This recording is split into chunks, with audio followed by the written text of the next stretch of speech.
gathering today for the opening of the India Africa Trade Council's office in for Tamil Nadu and other parts of South India. Today we have the pleasure of having Madam Ambassador Her Excellency from Ethiopia. Thank you, Madam, for your valuable time in joining us today. The roundtable will be starting subsequent to this, and you will be getting more data and more inputs from Madam regarding Ethiopia-India relations. Our Additional Secretary also will be joining us in some time. So the release has been given to you, and we will be glad to give you any kind of clarifications and questions that you might have. So this region of Tamil Nadu and in South India, we are very far from Delhi, and an extension of all the trade and commerce development for various cities of South India is being initiated by the office here, and we are hoping and looking for a lot of cooperation from our Ministry of External Affairs and also from the various embassies. And Madam Excellency from Ethiopian Embassy is giving us all the support for developing these trade relations and other social cultural aspects of building and strengthening these bilateral relationships. So I would leave the floor to you to ask any questions that you might have. In the press conference, we are also joined by Mr. Chris Paul, who is spent 20 years in Africa and is the Vice Chairman of the India Africa Trade Council. And he is also going to be a very rich resource on understanding Indian and African trade relations. He is here, and we finally have our host in Tamil Nadu, Mr. Ramakrishnan, who is going to be appointed the director today of the India Trade Council office, the Africa Trade Council, specifically addressing the COMESA region, because Africa is a very big continent, a very big region, and we have divided into different zones, and so we have got the COMESA director, and he is going to be taking a lot of initiatives in building these multilateral relationships with different countries. And today our focus country is Ethiopia, and it's a very important country for us, for India. Therefore, we are going to be looking forward for all the support and for all the encouragement from Madam Excellency. I thank you very much, and I can allow you to take it forward. Mr. Mohin, maybe you can take it forward. All of you. I basically run a company called Corporate Clinic and also BRK Academy. Corporate Clinic basically do consulting services, to niche consulting, basically merger acquisitions, fund syndication, private equity, etc.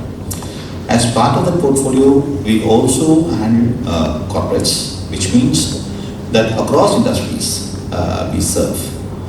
That is one of the reasons why I was invited for the webinar which took place in November 30th. I was asked to make a presentation on COMESA of Indian COMESA relationship.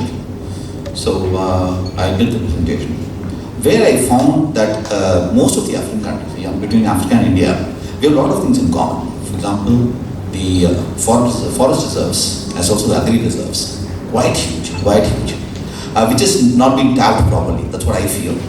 So that needs to be the focus for the first to start the relationship.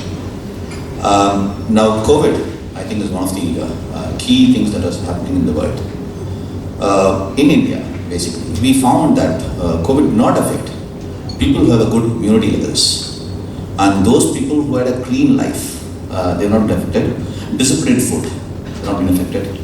So most of the food what we take, particularly in South Indians, like our turmeric, garlic, all these are blended or added to the as a spice to these foods. So therefore, the immunity level has gone up very well. So therefore, most of us was not affected by the COVID. So that's one. The second, so which means agro-pharmaceuticals and nutraceuticals will be one of the focus areas in the relationship which I'm going to take it forward. And particularly from Tamil Nadu and Pondicherry and Kerala, I think all of us agree that we have focus on agro reserves.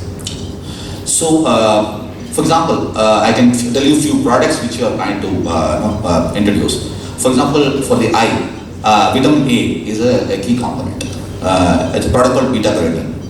Beta-carotene is chemically manufactured worldwide, but the same beta-carotene is available in blue green algae, which can be developed in lands in Kerala and Tamil Nadu. So these are very good substitutes for chemical products. So like this with African countries, particularly Comasian countries, we can definitely have a long way to go. And I am sure with the size of these two continents, subcontinent and the continent, I think we'll take a very good space in the global map shortly. Thank you. Thank you, sir. I request Mr. Krish Paul to present his address. Thank you so much. Good afternoon to you all. First of all, I would like to say thank you very much for Mr. Dr. Asif for organizing this special event, and also for the India-Africa Trade Council and the India Economic Trade Organization. As it has been said, India and Africa have had a long years relationship, and the relationship can be seen from both political, economic, and technical, and also diplomatic collaboration. And there are so many Indian who are living in different places in Africa, and among all the trade relation between India and Africa is increasing from time to time. And when we come specifically to Ethiopia, Ethiopia has started its relation with India in the 1st century, where the Indian trader used to go to Ethiopia to sell their silks and spices, whereas they used to buy golds and different kind of precious material from Ethiopia. So this long years relationship has grown into a better diplomatic level, and Ethiopia is the first African country that has started established its embassy in India in 1994, in 1948. Just 1 year after the independence of India. This really shows the historic relationship between India and Ethiopia. So I believe, even if there are currently more than 600 Indian companies that are operating in Ethiopia, working in different kind of sectors, but I believe the formation of this Indian Trade Council would really help to boost the already existing good relationship between many different countries and India and also with Ethiopia. So I again want to congratulate Dr. Asif for his initiation, and also I want to acknowledge the fact that the formation of such kind of trade council would be an eye-opener and also a gateway to just go and look for what is really going on in Ethiopia, and also in Africa, because Ethiopia, India and Africa really share a lot of commonalities. There are many things. You can call it in culture, you can call it in different kind of sentiments, relation, and also even the fight against colonialism and whatever kind of thing. So taking all this into consideration, the formation of such kind of trade council would really help to strengthen the relationship between Africa and India, and also specifically when we come to Ethiopia, since we still have a very strong relation with India, we want to use this initiative as a means to go into the second level, and thank you so much. Thank you very much, Excellency. For this important roundtable, which I'm grateful that the IATC has organized on emerging India-Africa trade relations. There's no doubt about it that South India and the manufacturing here, the services, they provide an important component of India's exports to Africa, and in particular to Eastern Southern Africa. We have a special focus on this area today.